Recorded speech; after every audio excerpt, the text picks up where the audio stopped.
नेवासा येथून एक धक्कादायक घटना समोर आली आहे। नगरपंचायतचे मुख्याधिकारी निखिल फराटे यांच्यावर जीवे मारण्याच्या उद्देशाने गोळीबार केल्याची फिर्याद पोलिसांत दाखल करण्यात आली आहे। ही घटना 13 एप्रिल रोजी रात्री 5:15च्या सुमारास घडल्याचे सांगितले जात आहे। मुख्याधिकारी फराटे हे शासकीय कामासाठी जिल्हाधिकारी कार्यालयाकडे जात असताना आरोपी संजय सुखदान यांनी त्यांच्या 4 चाकी वाहनाला बुलेट मोटरसायकलने धडक दिली। यानंतर नेवासा शहरातील खोलेश्वर मंदिराजवळ आरोपीने गाडी आडवी लावत गावठी कट्ट्यातून थेट फराटे यांच्या दिशेने गोळीबार केला। मात्र फराटे यांनी प्रसंगावधान राखत खाली वाकल्याने ते थोडक्यात बचावले। दुसरा फायर करण्याचा प्रयत्नही करण्यात आला, मात्र कट्ट्याचा ट्रिगर अडकल्याने मोठी दुर्घटना टळली।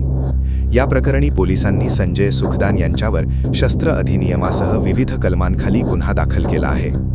दरम्यान या घटनेमुळे नेवासा शहरात तणावाचे वातावरण निर्माण झाले आहे। सुखदान समर्थकांनी हा गुन्हा खोटा असल्याचा आरोप करत मुख्याधिकाऱ्यांवर गैरव्यवहाराचे गंभीर आरोप केले आहेत आणि या प्रकरणाच्या निषेधार्थ नेवासा बंदची हाक देण्यात आली आहे।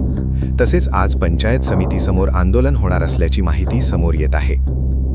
सध्या या संपूर्ण प्रकरणाकडे नागरिकांचे लक्ष लागले असून पुढील तपास पोलीस करत आहेत। करायचा आहे लाईव्ह कार्यक्रम किंवा आहे कसले आंदोलन, जनसामान्यपर्यंत पोहोचेल आपला हक्काचा आवाज जनतेचा। बातमी व जाहिरातीसाठी संपर्क करा स्क्रीनवर दिलेल्या नंबरवर।